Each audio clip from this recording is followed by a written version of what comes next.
A famous lawyer named Virginia arrives at a hotel to meet a man named Adrian. At this point, Adrian is already the main suspect in a murder case, and he has only managed to stay out of jail by posting bail. Virginia is there because Adrian's own lawyer asked for her help. Adrian is a wealthy businessman, important enough to be staying in a luxury hotel. Their meeting was supposed to happen a few hours later, but Virginia shows up early instead. It is already night, and Adrian is running out of time because his testimony could happen very soon. The prosecutor has a new witness who could make Adrian's case much worse, even though no one knows who that witness is yet. Adrian's statement also has too many holes in it, so Virginia needs him to go back to the beginning and tell her everything in detail if they want to prove he is innocent. Virginia is known as a top lawyer who has never lost a case, but Adrian still does not fully trust her. They only have 180 minutes to start over from scratch, so Adrian has no choice but to tell her the whole story. Adrian explains that a few days earlier, he was called to a hotel with a woman named Laura. Adrian and Laura were having an affair, and someone was blackmailing them for 100,000 euros. Virginia immediately questions why that particular hotel was chosen, since it is around 200 miles from Adrian's home. Adrian says the blackmailer chose the place, not him. Virginia asks whether he knows anything about the hotel, but Adrian brushes that aside because, to him, the real issue is much bigger. Laura was killed there, and now he is the one being accused of murdering her. According to Adrian, he waited in the hotel room with Laura for 2 hours. Then he received a message from the blackmailer, sent using Laura's phone. The message said that everything would be revealed in room 715 of Hotel Bella Vista. The moment they read it, they realized it had all been a trap, so they decided to leave. Adrian had already brought a suitcase full of the money the blackmailer demanded, but before they could get out, someone attacked him and knocked him unconscious. Sometime later, Adrian woke up and found Laura dead. By then, people and police officers had already gathered outside the room because someone had heard screams coming from inside. Adrian did not open the door, so a hotel employee used a spare key. Even then, the door would not fully open because it was chained from the inside. The police forced their way in and found Adrian as the only person still alive in the room.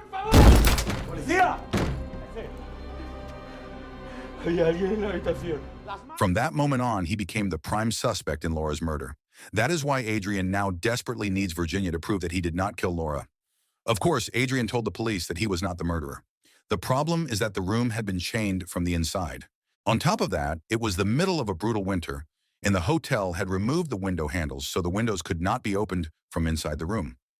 The police checked everything to see whether the window could somehow have been used anyway, but they found no footprints outside. They also examined the fireplace shaft, but there was no sign that anyone had passed through it either. So if Adrian is telling the truth, then Laura's killer somehow vanished without leaving a single trace. And for the killer to escape, that person would have had to enter first. The only people who got the hotel room key from the front desk were Adrian and Laura themselves. Adrian cannot explain any of it, but he insists the whole thing was a setup meant to frame him for Laura's murder. The only problem is, he has no idea who would want to do that to him, and that is where it begins. This is the invisible guest. However, because of this case, Adrian's wife leaves him. Now the focus is clear. If Adrian truly did not kill Laura, then they need to find out who was blackmailing him in the first place. Virginia senses that Adrian is still hiding something, but he denies it. She explains that throughout her career, she has dealt with two types of clients. The first type accepts their situation and is willing to cooperate, even when it is uncomfortable. The second type believes they are smarter than their own lawyer, and in her eyes, Adrian clearly belongs to the second type.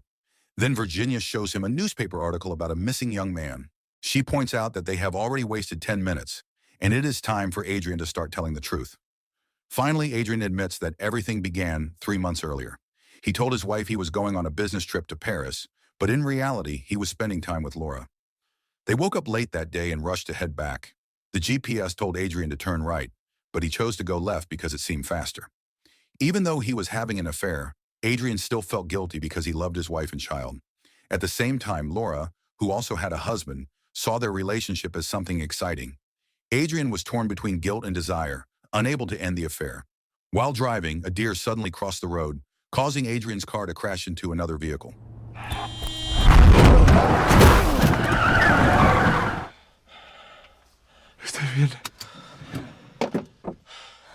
Adrian and Laura were unharmed. When they checked the other car, they found a young man named Daniel inside. He had not been wearing a seatbelt, so the impact had been severe. Adrian wanted to call the police, but Laura stopped him. Laura quickly argued that it was Daniel's fault for not wearing a seatbelt and for being distracted by his phone. No one had witnessed the accident. Daniel was already dead, and according to her, they still had their entire future ahead of them. At first, they planned to leave the scene, but then Adrian's car suddenly would not start. Panic set in, especially when they heard another car approaching. Thinking fast, Laura took documents from Daniel's car and created a story to make it look like she and Adrian were the victims of the accident. When a passerby stopped to help, Laura calmly explained that they had been in a crash and were just exchanging insurance details. At that same moment, they heard Daniel's phone ringing inside his car. Laura quickly rejected the call, and since the passerby suspected nothing, he continued on his way. Even so, they feared that the driver might come back, so they had to act quickly. They moved Daniel's body into the trunk of his car. Then they split up. Adrian would get rid of Daniel's body, while Laura would stay behind and wait for help with Adrian's car. Adrian drives away with Daniel's body, determined to make it disappear. Along the way, his mind keeps replaying everything that led to this moment. If only he had not had the affair. If only he had followed the GPS. If only they had not woken up late. He realizes that one small decision after another has brought him here. Eventually, he reaches a lake that can be accessed by car. His plan is simple: to push Daniel's car, with the body still inside, into the water and erase all evidence. Just as he is about to do it, he hears a noise coming from the forest.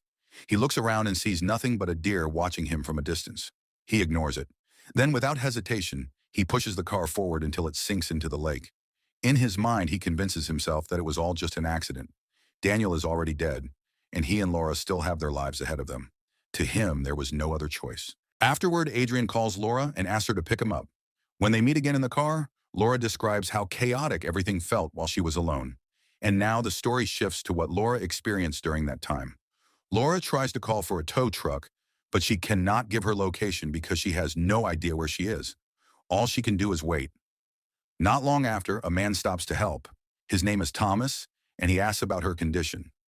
Laura explains that she almost hit a deer, and now her car will not start.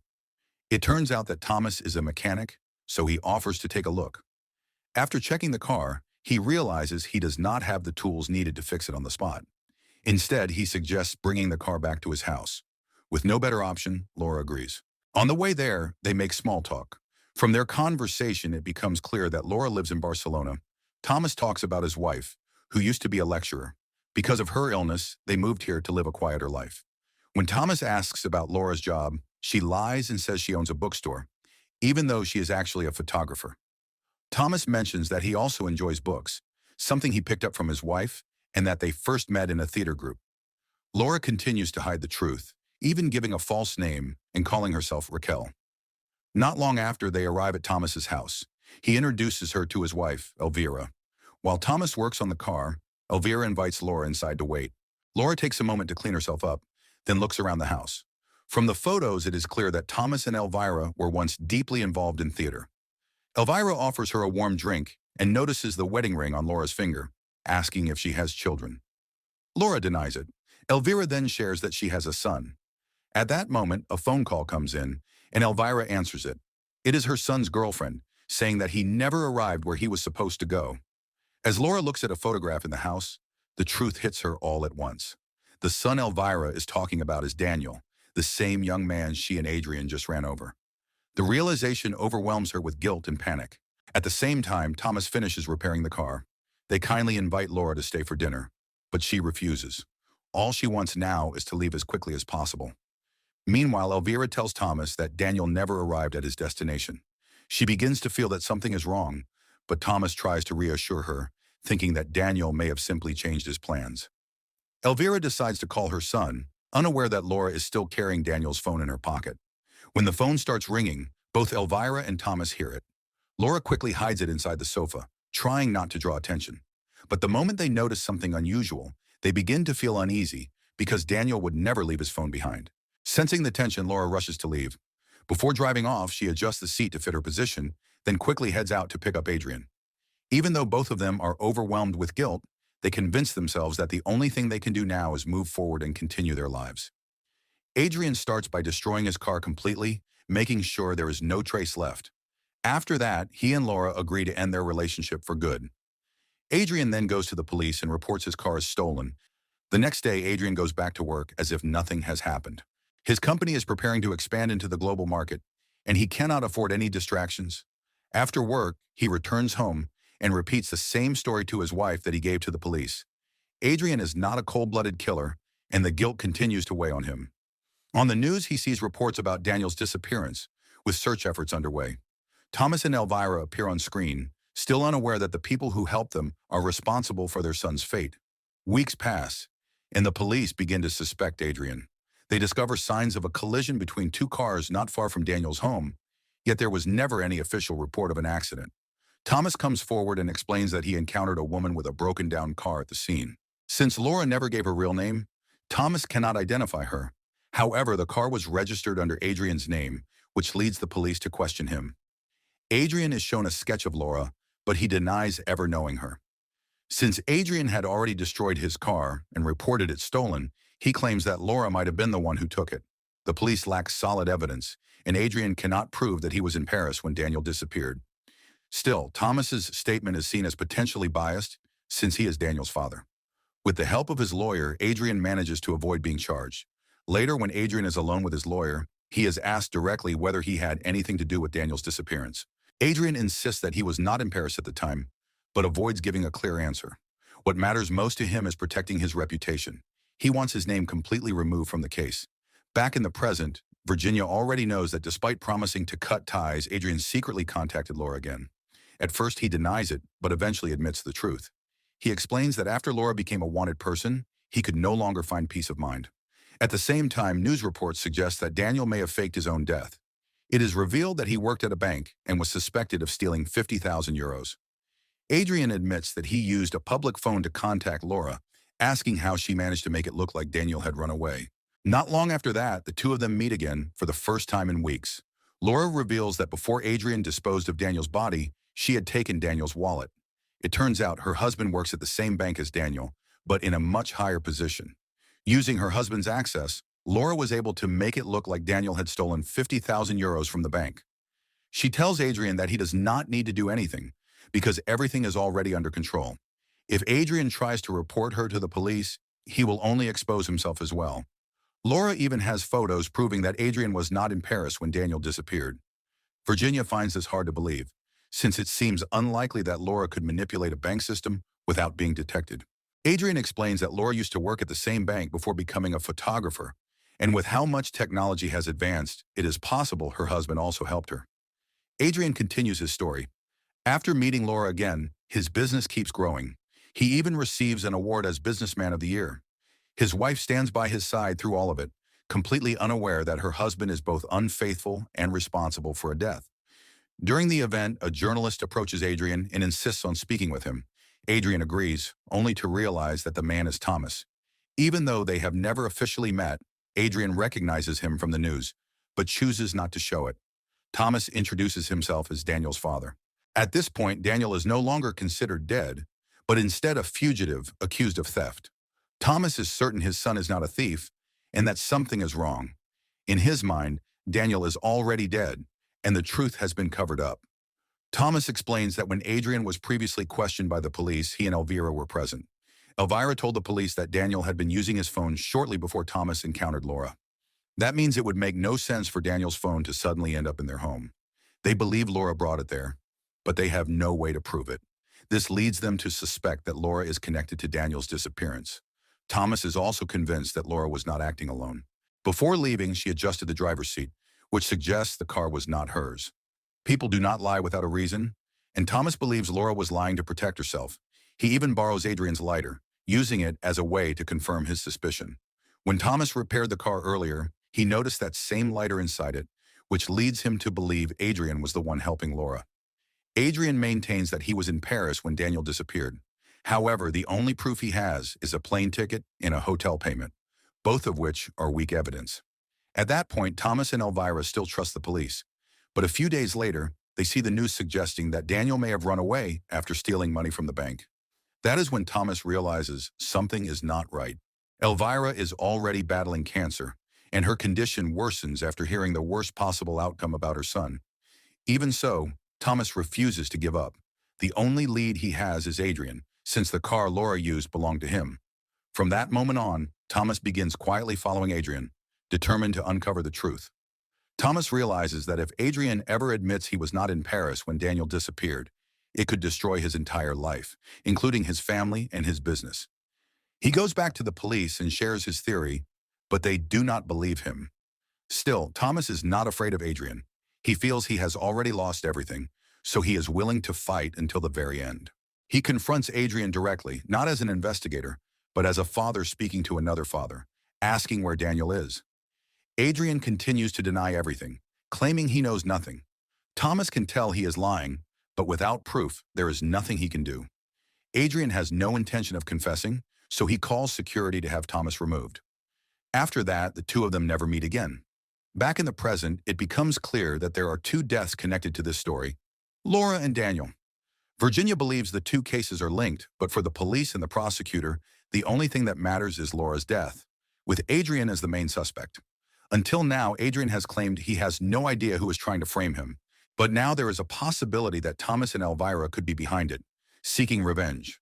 A plan where Laura is killed and Adrian is framed as the murderer would be the perfect way to destroy him. Adrian then suggests another possibility. He claims there was someone else who knew about the accident, someone who happened to pass by that night. He believes this mysterious person may have returned, watched from a distance, and used the situation to blackmail him. He goes on to explain how he and Laura were lured to the hotel, the very place where Laura would later be killed. While at his office, Adrian received an envelope containing a photograph of a lake and an iPod. On the iPod, there was a distorted voice demanding 100,000 euros. The instructions were clear. At exactly 5 in the afternoon, Adrian had to go to a train station and wait for a call at a public phone. Naturally, he informed Laura, and the two of them went there together. Back in the present, Virginia points out that Adrian's story still has too many gaps. She questions how he could recognize the lake in the photo as the same place where he disposed of Daniel's body, especially since he went there at night. Adrian explains that before pushing the car into the water, he heard something in the forest. He says he only saw a deer, but then wonders if there might have been someone else watching. Adrian believes it could have been just a random passerby, but Virginia sees through this. To her, Adrian is trying to distance himself from Daniel's death. If the killer of Laura is the same person who blackmailed them, then it makes Adrian seem less responsible. Virginia is convinced that no judge would accept this version of events. She then presents 3 simple questions that Adrian cannot answer. Why was there a message on his phone? Why did the killer not take the money if that was the motive? And how did the killer enter and leave the locked hotel room without leaving any trace? Adrian has no answers, and his story begins to fall apart. Frustrated, he challenges Virginia to come up with a better explanation. Virginia has already thought it through.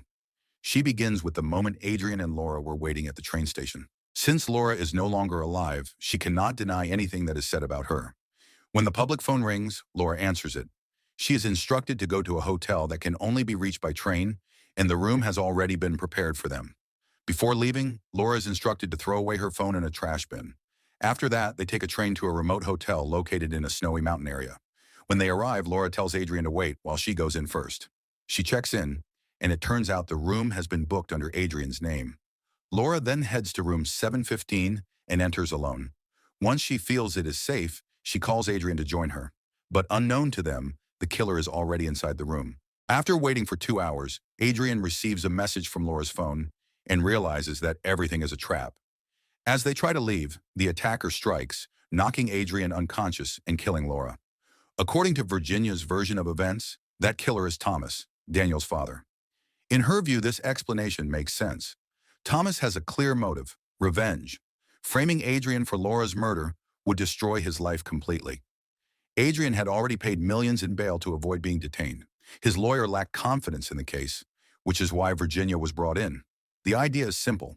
If Adrian can convince Virginia, then they can convince the judge. Virginia believes that the only way to prove Adrian is innocent in Laura's death is to shift the blame onto Thomas. But for that to work, Adrian must admit the truth about what he did to Daniel. Adrian thinks the story is convincing, but Virginia has not yet explained one crucial detail. How could Thomas enter and leave a locked hotel room without leaving any trace? To answer that, Virginia brings up a photo taken when Adrian was arrested.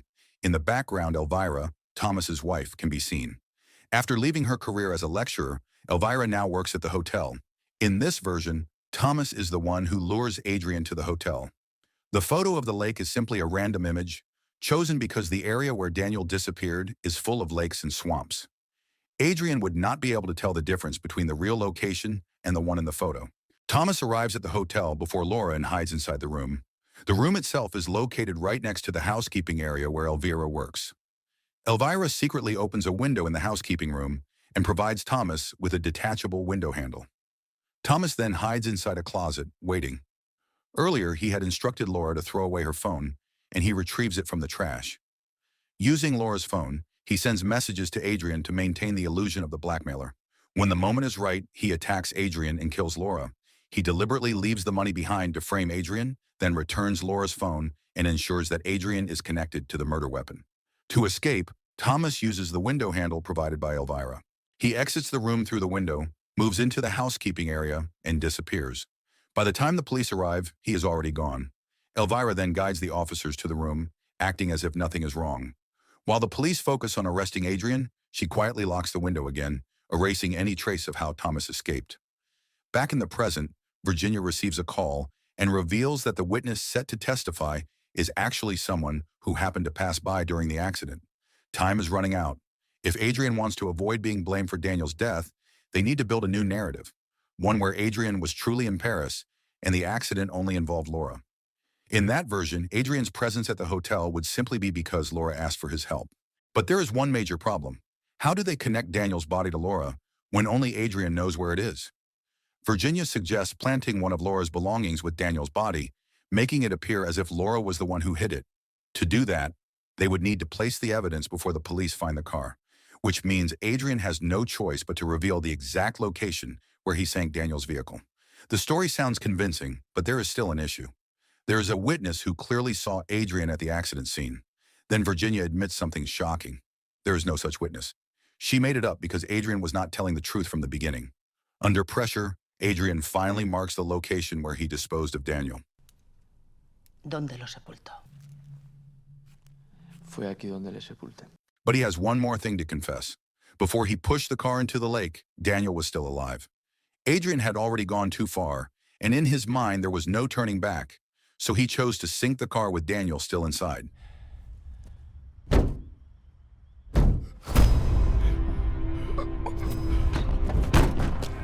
No se mienta más a sí mismo. Usted. He explains this because if the body is ever found, an autopsy could reveal the truth and lead straight back to him. Hearing this, Virginia becomes furious.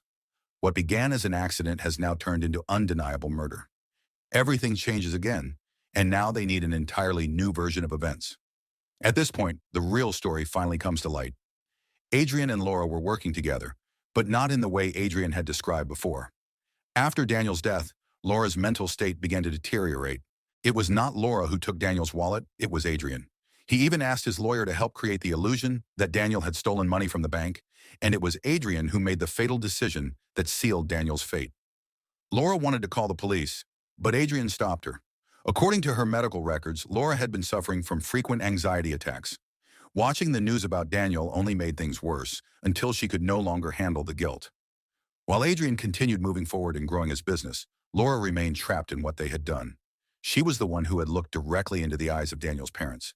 She could not bring Daniel back, but she could still tell them the truth. It turns out that Laura was the one who arranged the meeting at the hotel. There was never any blackmailer. The entire story was something she created to lure Adrian there. She waited for him at the hotel and set up scheduled messages on his phone, just in case. She knew Adrian would never admit the truth on his own. So Adrian arrived at the hotel and went straight to Laura's room. There, Laura made it clear that she was going to confess everything. If she did, Adrian would be exposed as well. Laura planned to leave, but Adrian could not allow that to happen. Realizing he had no way out, he killed her.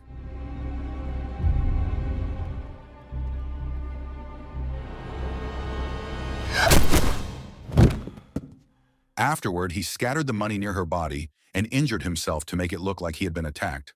Adrian then questions why Thomas and Elvira did not act if Laura had already told them the truth. Virginia explains that even if they knew, they had no proof. They did not know where Daniel's body was. Only Adrian knew that. And now Virginia knows too, because Adrian has just revealed it. Then Virginia asks Adrian to look out the window. Across the building, someone is watching them. When Adrian looks closer, he realizes it is Thomas. Having lost faith in the police long ago, Thomas has been conducting his own investigation, quietly and relentlessly searching for the truth. When Thomas and Elvira hear about Laura's death, everything starts to make sense to them. Thomas begins closely watching Adrian and his lawyer, which leads him to discover that Adrian has brought in Virginia for help. At one point, Adrian even tries to support his version of the story by pointing to a photo in a news article, claiming that Elvira was present when he was arrested. But Virginia quickly shuts that down. She explains that Elvira was not working that day. In fact, she and Thomas were at the hotel for a different reason, to meet Laura. She also points out that the photo has been altered since Elvira does not appear in the mirror's reflection. At the same time, the 180-minute timer finally runs out. Virginia says she is going to step out for a short break, but that turns out to be a lie. Instead of leaving, she goes straight to meet Thomas. Back in the hotel room, Adrian notices that the pen Virginia gave him has started leaking in his pocket. When he checks it, he realizes it is actually a recording device. He then looks through the documents Virginia brought with her, only to discover that they are all blank. From the room, Adrian sees Virginia sitting together with Thomas. That is when the truth finally hits him. The woman he thought was Virginia reveals her real identity. She is Elvira. Once a member of a theater group, she is a skilled actress, which explains how she managed to play the role so convincingly. At that exact moment, the real Virginia finally arrives at the hotel. That is why Elvira gave Adrian exactly 180 minutes, just enough time before the real lawyer showed up. In that instant, Adrian understands everything. He has just confessed to both murders, Laura and Daniel, directly to Elvira and Thomas. And just like that, the story comes to an end. So the moral of the story is, if your life starts needing fake trips, fake thefts, fake lawyers, and a sinking car, maybe just stay home and follow the GPS.